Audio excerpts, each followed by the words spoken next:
Posición tridimensional del maxilar superior respecto a el eje horizontal transversal y respecto al plano axiorbital.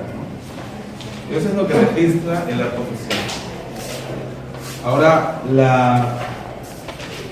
la pendiente o la inclinación de la vertiente posterior de la eminencia articular va a tener una influencia, ¿no? O va a guiar a nivel articular los movimientos de protrusión, ¿no? Retrusión, los movimientos de lateralidad, pero del cóndilo de no trabajo. Entonces, influye, ¿no? Esa es la importancia de esta inclinación, como lo mencioné en la clase pasada. Entonces, ahora vamos a ver, o voy a hablarles sobre articulación temporomandibular. En realidad, articulaciones, porque son dos articulaciones, no solo es una. Y son articulaciones muy especiales porque, a diferencia del resto de articulaciones del cuerpo humano, ¿no?, ambas van a funcionar simultáneamente. Por ejemplo, si yo muevo la articulación del codo del lado derecho, ese movimiento es independiente del lado izquierdo, ¿no? La articulación del codo del lado izquierdo ni se entera que la del lado derecho se ha movido. Igual sucede en las rodillas y en el resto de articulaciones. Pero en las articulaciones temporomandibulares, siempre que se mueve una, se va a mover la otra. Y eso es lo especial, ¿no? ¿Por qué? Porque ambas articulaciones, ¿no?, tienen un elemento óseo en común, que es la mandíbula. Entonces, siempre se van a mover las dos articulaciones. Se llama articulación, ¿no?, porque es la zona donde se están relacionando, en este caso, dos huesos. Articulación es toda aquella zona donde se van a articular dos o más huesos, ¿no? Entonces, temporomandibular, ¿por qué? Por los componentes óseos. El temporal por arriba y el cóndilo mandibular por abajo.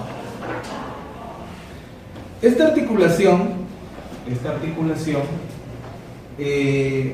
se dice que es una articulación inglimoide, artroidal compuesta, o inglimo-artroidal compuesta. ¿Por qué? Cuando una articulación es inglimoide, se dice que es inglimoide cuando esta articulación permite movimientos de rotación o de pizarra. Y en las ATMs se dan estos movimientos de rotación. Por ejemplo, un ejemplo de movimiento de rotación sería la apertura, pero la primera fase solamente, cuando abrimos hasta 2 centímetros. Cuando abrimos hasta 2 centímetros de separación entre las superficies incisales de los dientes anteriores, los cóndilos van a rotar. ¿Cuándo se dice que una articulación es artroidal? Cuando se dan los movimientos de traslación. Y en esta articulación, o en estas articulaciones, se dan también los movimientos de traslación. Por ejemplo, protrusión, retrusión, ¿sí? Apertura, segunda fase, ¿no? Porque recuerden que en la primera fase de la apertura,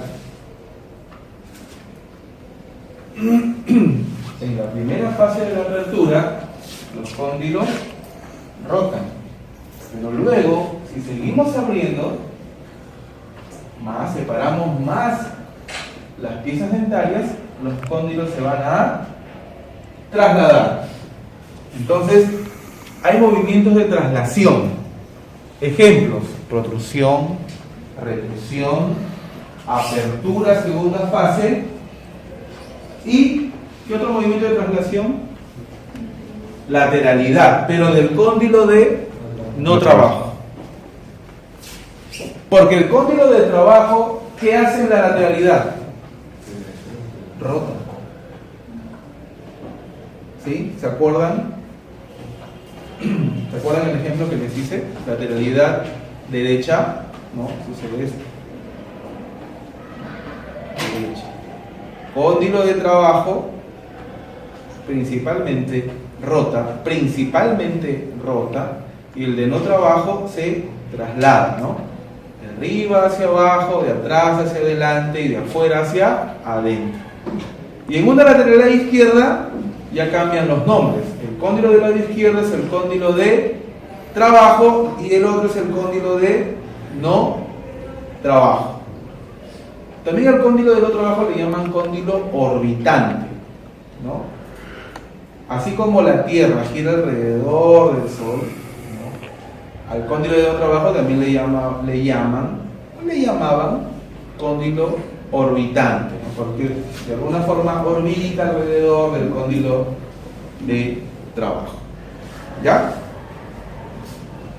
Ahora, sí. Una consulta. Si cuando yo estoy tomando una impresión y deseo copiar el espacio, creo que es el espacio cronomaxilar, y se hacen movimientos de lateralidad para copiar ese espacio. ¿Me estás hablando de prótesis completa? Ajá. Aquí. ¿Me estás hablando del sellado periférico? Ajá. Ya. Bueno, sí, pero no tiene que ver con lo que estoy explicando. Porque como usted Pero te lo puedo menciona, explicar. Dime. hay uno que rota y otro que se desplaza. A ver, lo que pasa es lo siguiente. ¿Por qué se recomiendan en el momento que haces el sellado periférico a nivel de las tuberosidades, en la parte vestibular, ¿no? ¿Por qué se recomienda que el paciente haga movimiento de lateralidad? Lateralidad hacia el lado contrario donde vas a impresionar. ¿Por qué? Porque, a ver, en un movimiento de lateralidad no solamente se mueven los cóndilos, me refiero al lado del no trabajo, ¿no? Sino también se mueve la escotadura sigmoidea, la apófisis coronoides, ¿no? Porque todo es parte de la rama de la mandíbula. Entonces, ¿qué sucede? En un movimiento de lateralidad hay casos en que la apófisis coronoides se puede acercar mucho al espacio protético, se puede acercar mucho a la pared vestibular de la tuberosidad maxilar. Imagínate que esa es la tuberosidad maxilar del lado izquierdo, ¿correcto? Y por aquí está la rama mandibular, la apófisis coronoides, que sería esta, y acá está el cóndilo mandibular. En un movimiento de lateralidad derecha, es posible que esta apófisis coronoide se acerque mucho a la tuberosidad, ¿me entiendes? Entonces, es mejor registrar ese acercamiento para que tu prótesis tenga el volumen adecuado. Porque si la prótesis tiene mucho volumen, ¿me entiendes?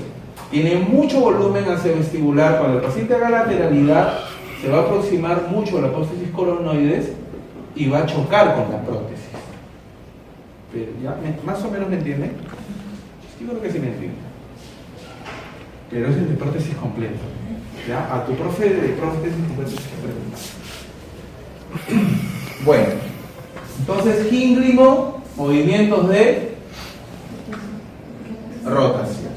Artroidal, movimientos de traslación. Y ya les di los ejemplos. en el examen te pregunto, ya sabes que vas a responder, ¿no es cierto? ¿Por qué le dicen compuesta? A ver, a veces nosotros leemos en los textos que dice que la articulación es una articulación, las ATMs es una diartrosis, porque está compuesta por, ¿no? Es una articulación bicondilia, dicen, ¿no? Ensalzando o realzando el cóndilo mandibular y la eminencia articular, que también se conoce como el cóndilo del temporal, ¿no?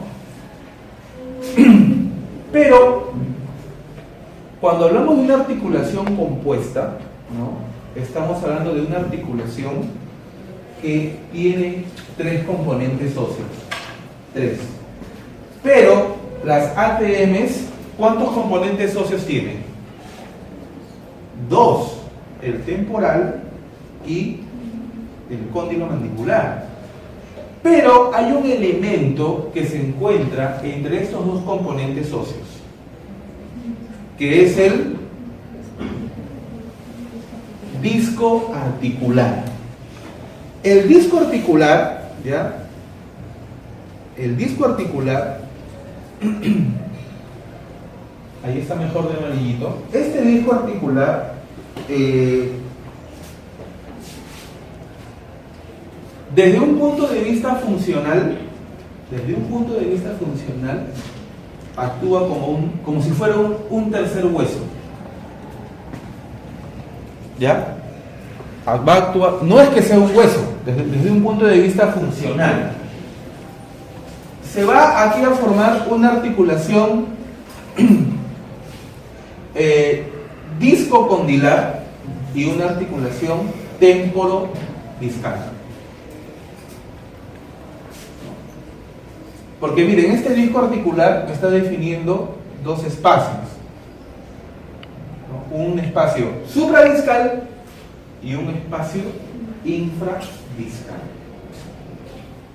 Y este disco, ¿no?, me está generando como una doble articulación, una articulación temporodiscal y una discocondilar. Los movimientos de traslación, y lo vamos a ver luego, se van a dar básicamente en el espacio supradiscal. Principalmente en ese espacio supradiscal se dan los movimientos de traslación y los de rotación se dan en el espacio infradiscal. Para que ustedes más o menos me entiendan, o para que me entiendan, no más o menos. En el movimiento de, a ver, apertura, primera fase. ¿Qué es lo que sucede? El cóndilo va a hacer eso. ¿Me entienden? Va a hacer esto. Lo demás, de alguna forma, se mantiene allí, estático. Entonces, en ese espacio infradiscal se va a dar movimiento de rotación. Pero ¿qué pasa cuando hacemos protrusiva? Cuando hacemos protrusiva, ojo, o cuando se traslada el cóndilo nunca se traslada solo. Siempre se traslada con el disco articular. Porque el disco articular se agarra de la cabeza del cóndilo, se agarra. Y a donde va el cóndilo, va el disco. Siempre lo acompaña. Entonces, en un movimiento de protrusión, por favor, atentos, ¿no?, se va a desplazar todo el complejo cóndilo-disco. De esta forma.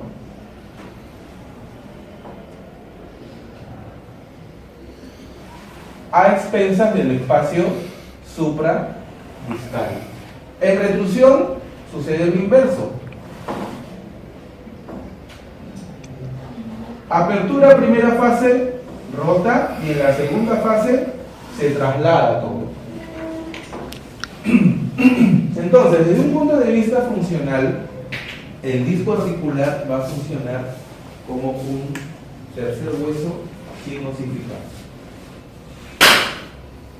¿Me entiendes?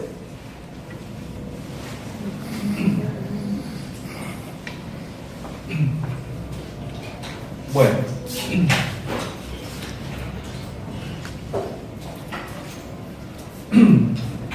Lo que va a envolver a toda la articulación temporomandibular, ¿qué cosa es?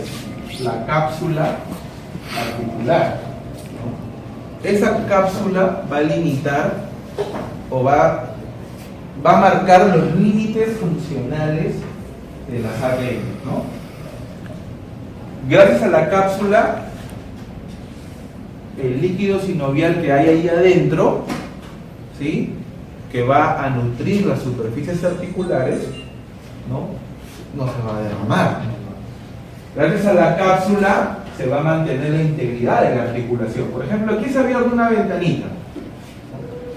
Lo que están ustedes viendo aquí es el espacio supradiscal. Es el espacio supradiscal. Aquí tenemos el disco articular y esta es la cápsula que se ha abierto, ¿no? Aquí podemos ver, aquí está el disco y acá podemos ver el espacio infradiscal y aquí está el espacio supradiscal. Entonces el disco articular me está generando dos espacios: el supradiscal, donde se dan los movimientos de traslación, y el infradiscal, donde se dan los movimientos principalmente de ¿qué? De rotación. Y este es un esquema, ¿ya?, de la articulación temporomandibular. Mejor este, ¿ya? Entonces tenemos aquí dos componentes óseos.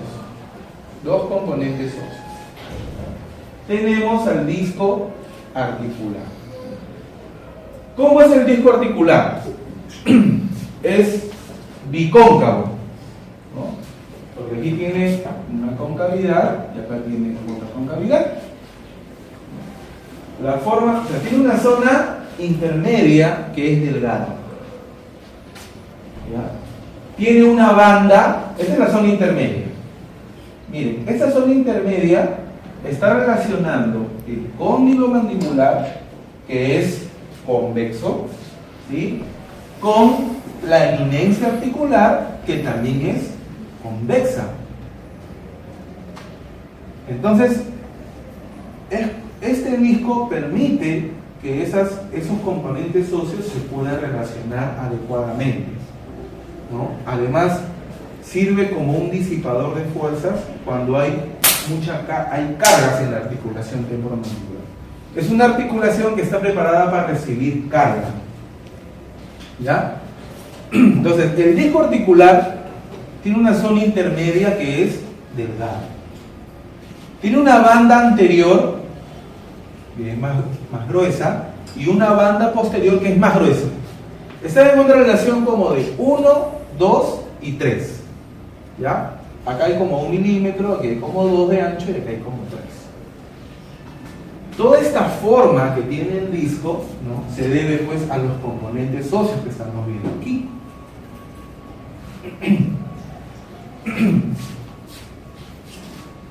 En la parte anterior, miren, el disco se continúa con la cápsula articular. ¿No? Aquí también está cápsula articular que se inserta en la zona anterior del cóndilo, ¿no? Aquí la cápsula articular más o menos se inserta en la vertiente anterior de la eminencia articular. Todo lo que es la cápsula, que está de este amarillo más tenue, ¿no? Toda la cápsula articular está delimitando los límites funcionales de las ATMs, ¿no? En la parte posterior, acá tenemos un elemento que se continúa con el disco, que se conoce como lámina retrodiscal superior, muy rica en fibras elásticas, ¿no? Y acá tenemos una lámina retrodiscal inferior que es muy rica en fibras colágenas, igual que la cápsula articular. Si ustedes ven que esto tiene como un repliegue, es porque tiene muchas fibras elásticas, el tejido, la lámina retrodiscal superior. En cambio, en el área retrodiscal inferior, ¿no? Así como la continuación anterior del disco, ¿no? Que se continúa con la cápsula articular, es rico en fibras colágenas. Entonces, eso ya nos está diciendo cómo es que funciona estos elementos anatómicos, ¿no? En realidad, esto es rico en fibras elásticas porque en algún momento, cuando el complejo cóndilo-disco se desplaza hacia adelante, esto va a tener que estirarse. ¿Ya? Y el disco, como les dije, siempre se va a mantener o siempre se va a agarrar del cóndilo mandíbular, ¿no? Y tenemos aquí una zona ricamente inervada, ¿no? Con muchos vasos sanguíneos y nervios, que es el tejido retrodiscal. Este es el tejido retrodiscal. En el momento que nosotros, por ejemplo, hacemos un movimiento de protrusión, donde el complejo cóndilo y disco se desplaza hacia abajo y hacia adelante, ¿ya? Toda esta zona posterior se va a llenar de sangre. ¿Ya? Se va a llenar de sangre. Y cuando regrese el complejo cóndilo-disco, la sangre se va a reabsorber. En la parte anterior del disco articular, aquí tenemos un músculo, ¿ya? Que es el pterigoideo externo, fascículo superior, que se inserta en el disco, en la cápsula, y algunas fibras se van al cuello del cóndilo. Y aquí abajo tenemos el pterigoideo externo, fascículo inferior, ¿no? Son los músculos que están relacionados con las articulaciones temporomandibulares, ¿no? Aquí tenemos algunos cortes anatómicos donde ustedes van a poder apreciar la característica bicóncava del disco articular, ¿no? Miren aquí, ¿no? La zona intermedia es la zona más delgada. La banda anterior, observen, banda anterior y la banda posterior. Y aquí tenemos un plexo venoso, ¿no? Es el tejido retrodiscal. Es cuando el complejo cóndilo-disco se va hacia adelante, toda esta zona, todo ese plexo venoso se llena de sangre. ¿Ya? No se queda vacío esta parte posterior. Entonces, cuando ustedes abren, agajen o una hendidura, ahí está todo ese tejido retrodiscal que se llena de sangre. Cuando el complejo cóndilo-disco sale de su lugar, ¿no? Acá tenemos los espacios infradiscal y el supradiscal, ¿no? Miren aquí, ligamento retrodiscal inferior. Acá el disco se continúa con la cápsula articular. Aquí podemos ver parte de la superficie del disco, ¿no? Parte de la superficie superior del disco. Entonces vemos cómo el disco nos va a generar dos articulaciones, ¿no?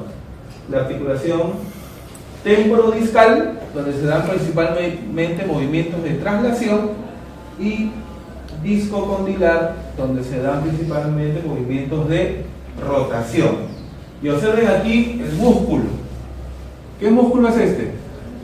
El pterigoideo externo superior, y acá el pterigoideo externo inferior, que se va a la fosita pterigoidea.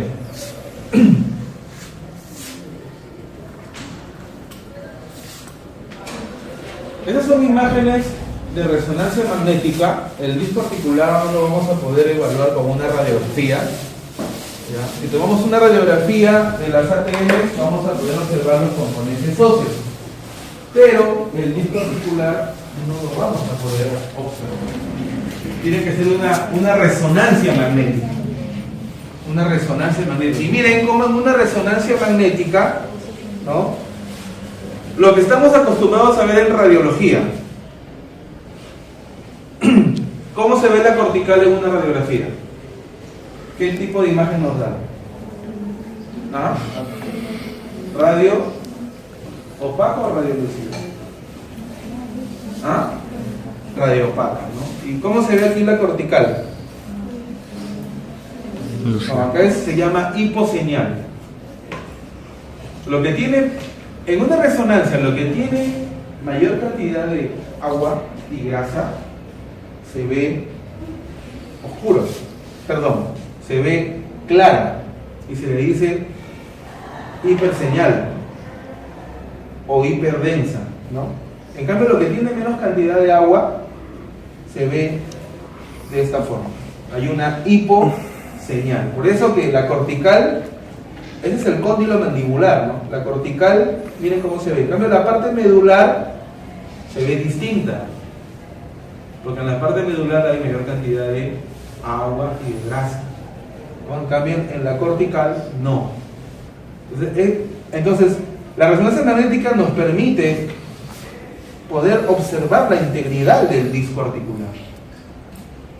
Miren el disco articular, la zona intermedia, la banda anterior y la banda posterior, y también nos permite ver en la resonancia magnética el músculo. Esos son músculos, pteriodeo externo superior, pteriodeo externo inferior. Entonces, si hubiera alguna perforación en el disco articular, que puede suceder, eso no lo vamos a ver en una radiografía, pero en una resonancia magnética sí, ¿no?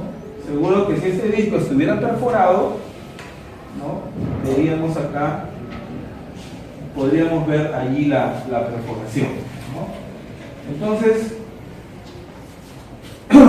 si queremos evaluar el disco, resonancia magnética. Aquí acá hay una representación esquemática de lo que sucede en las ATM en los movimientos de apertura y de cierre. Observen.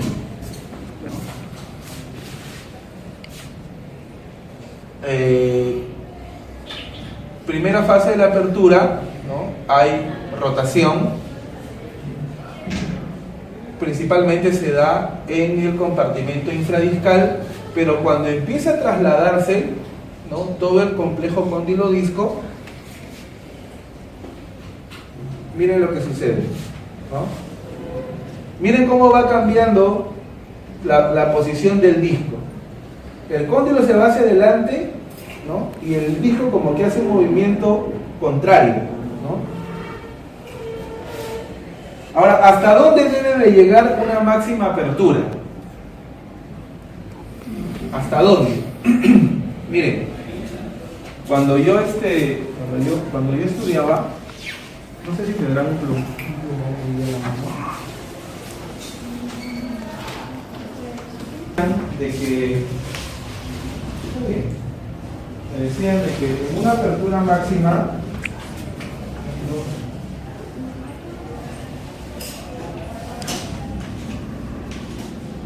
ahí sería en el cierre, ¿no? En una apertura máxima, el cóndilo debería llegar aquí.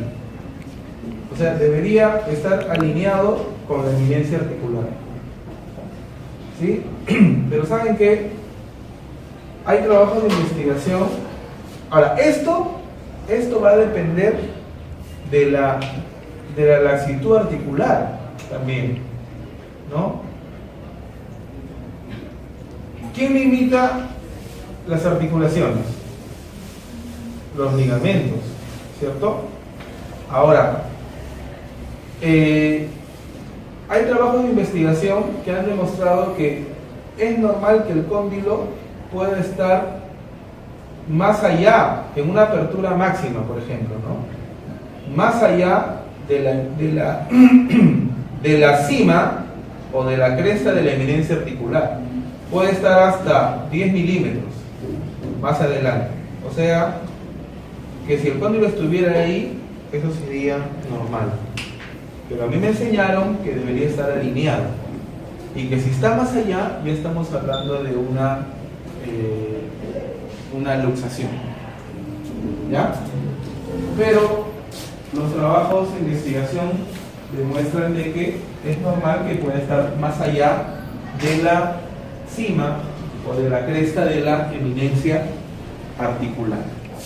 Bueno, este esquema ayuda para que ustedes tengan una mejor idea de cómo se comporta el disco articular en un movimiento de apertura y de cierre, ¿no?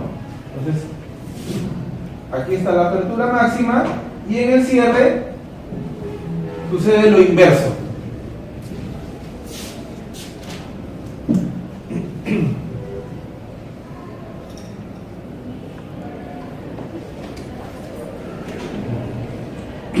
Ahora, ¿cómo es que el cóndilo o los cóndilos pueden rotar si los cóndilos no son esferas? ¿No? Observen ahí, miren, los cóndilos mandibulares o el polo interno, este es el polo externo, ¿correcto? Este es el polo interno. El polo interno está hacia atrás y el polo externo está hacia afuera. Perdón, está hacia atrás. El polo interno también está hacia atrás. Entonces, la rotación que se da en la primera fase de la apertura se va a dar a expensas de ese polo interno. ¿Sí? Primera fase va a rotar el polo interno y el polo externo se va a trasladar un poquito, porque no es una esfera, pues los cóndilos no son una esfera, ¿no? Miren la forma que tienen. Los cóndilos están así, inclinados, el polo interno está inclinado hacia atrás. Entonces, en el momento de la rotación, ¿no? Rota a expensas de ese polo interno, pero el polo externo, por la configuración que tiene, se va a trasladar, porque no es una esfera, ¿no? Y eso lo podemos sentir. Ustedes abren un poquito y ustedes pueden sentir que el polo externo se traslada, pero la rotación se está dando a expensas del polo interno.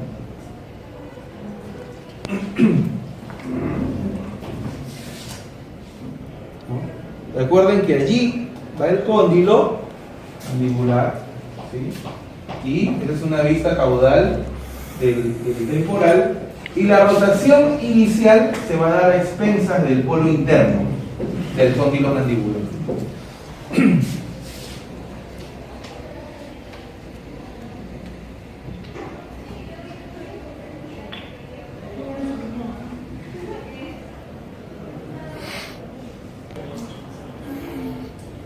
Eso es para que ustedes vean. Miren, chequeen el compartimento supradiscal nada más, el de arriba.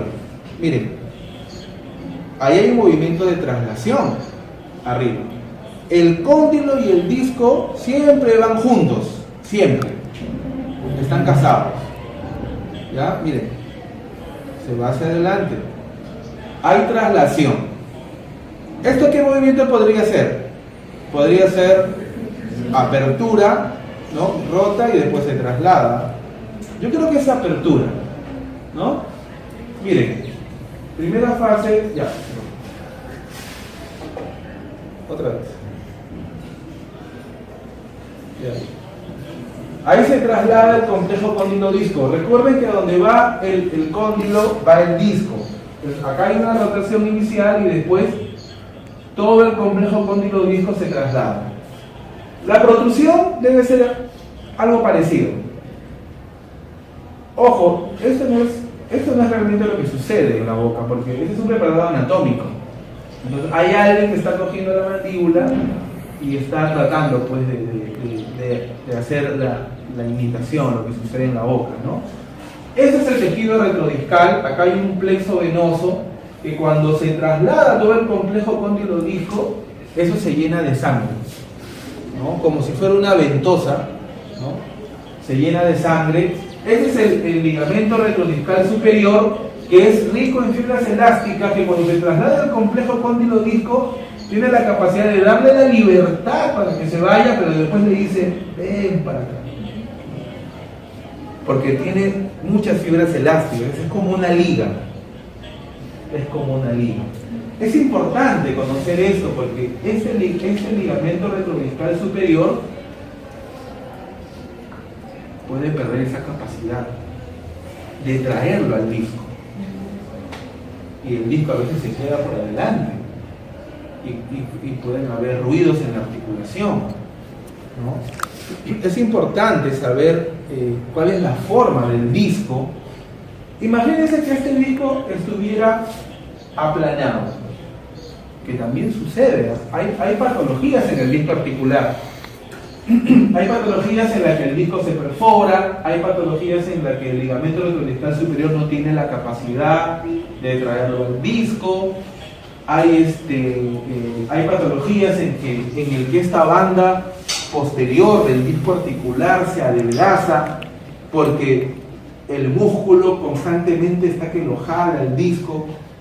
Entonces es importante conocer la anatomía, la histología, la biomecánica de la articulación temporomandibular, porque es componente funcional del sistema y tiene que ver mucho con nuestro trabajo, ¿no? Entonces,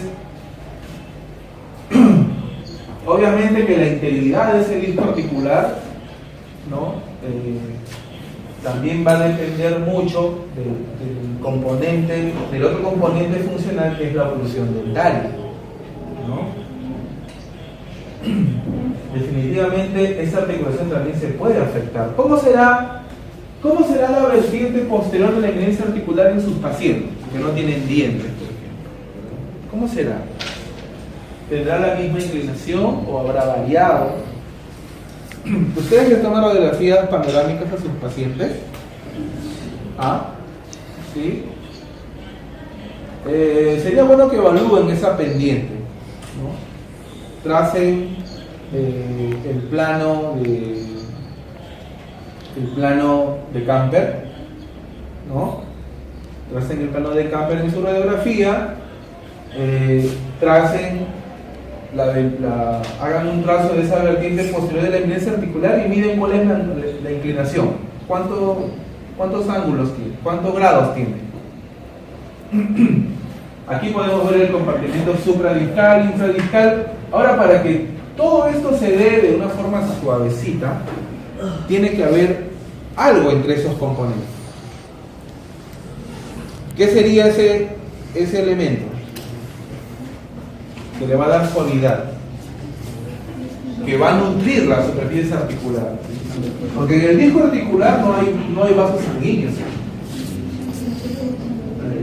Las superficies articulares es tejido conectivo fibroso, entonces necesitan ser nutridas. El líquido sinovial es lo que le va a aportar todos los nutrientes para las necesidades de esa articulación temporomandibular.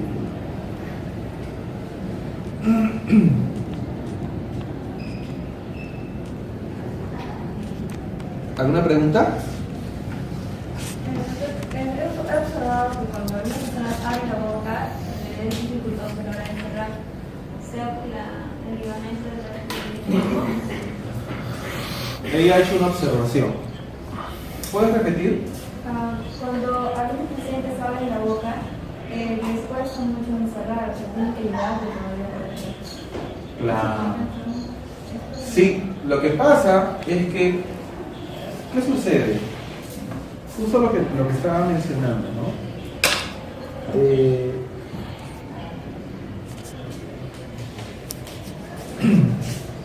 Es posible que este disco adopte una posición antero-medial,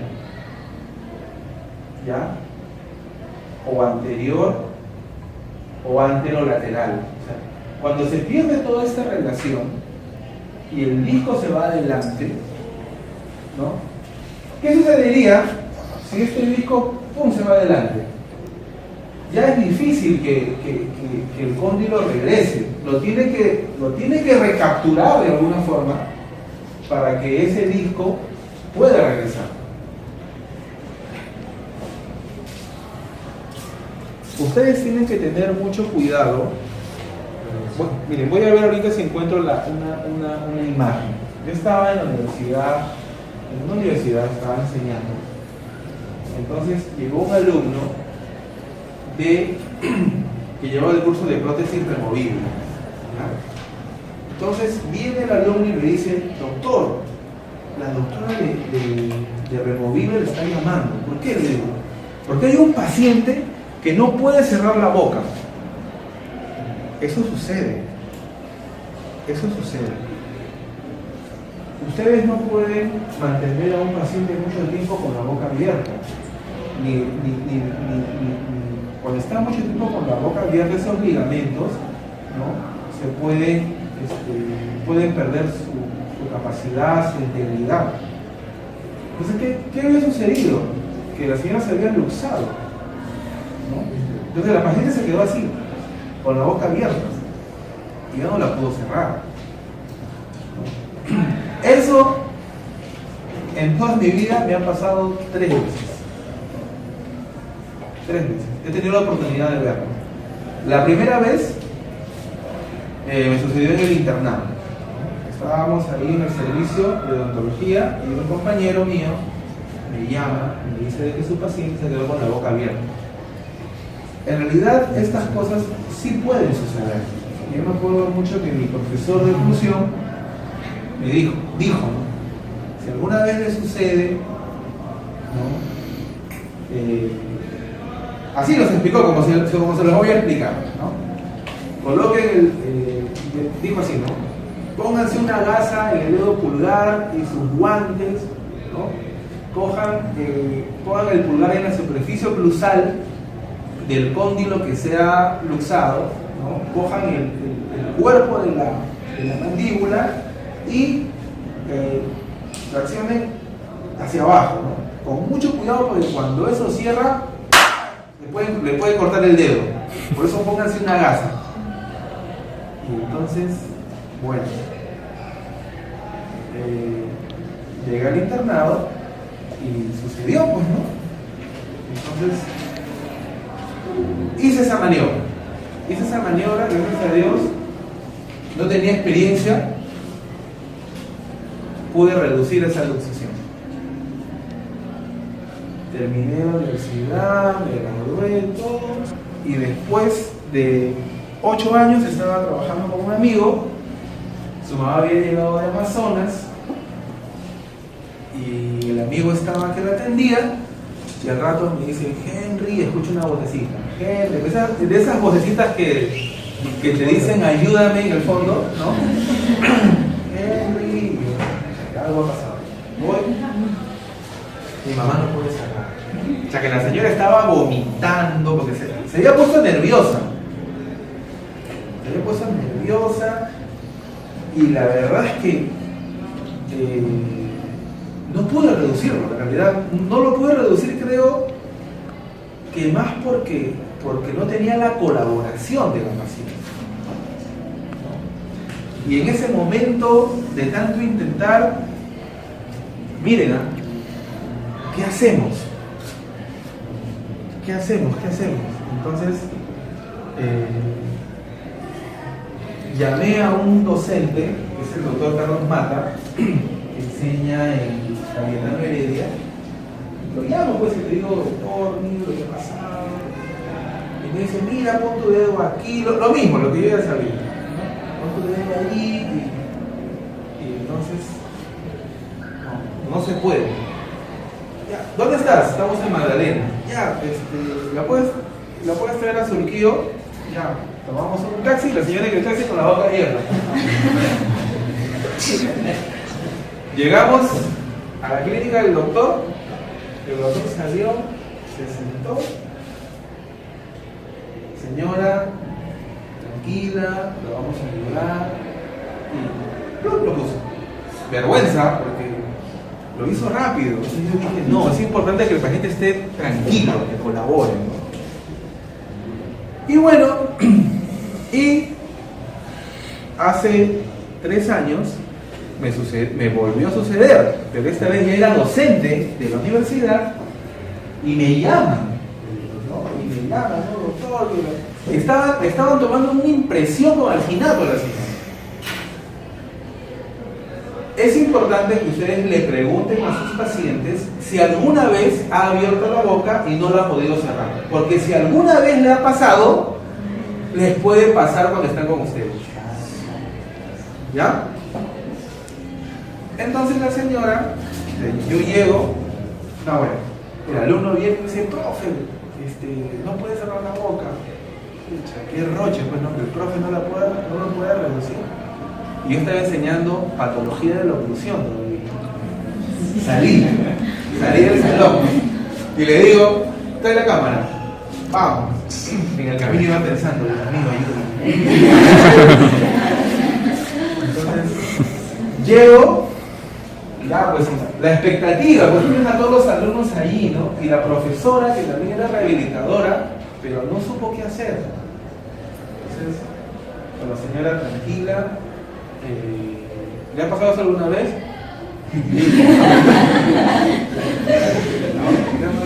Sí, ya señora, tranquila. Entonces, voy a ver si tengo la foto, se los voy a enseñar ahorita. Ya, miren, ¿le ven la cara? ¿Qué es esto? Alginato. Mira, se va con la boca abierta. Se queden acá. A ver. Acá se ve una hendidura, miren. Sí. Es la hendidura pues, que se genera cuando los cóndilos están adelante. Lo que ustedes sienten cuando abren la boca. Es la hendidura, es lo que está ahí, pero el cóndilo, ¿ya? Estaba adelante la señora, ¿no? Estaba adelante. Entonces, bueno, ahí está, fue el ATM del lado derecho. Entonces ahí está el dedo pulgar, encima de los surcos oclusales, ¿ya? En realidad no necesitan ponerse gasa, porque las 3 veces que he visto, no puse gasa. El doctor me dijo, sí, ponte gasa, porque cuando el cóndilo regresa con tanta fuerza que te puede cortar el dedo. ¿No? Entonces, miren la maniobra, ¿no? Coloqué el dedo pulgar, la superficie oclusal, ¿no? Estoy cogiendo ahí el cuerpo de la mandíbula y con la otra mano también estoy dirigiendo, entonces bajo, recapturo el disco y la señora, miren la cara, ¿no? Ya empezó. Miren la cara.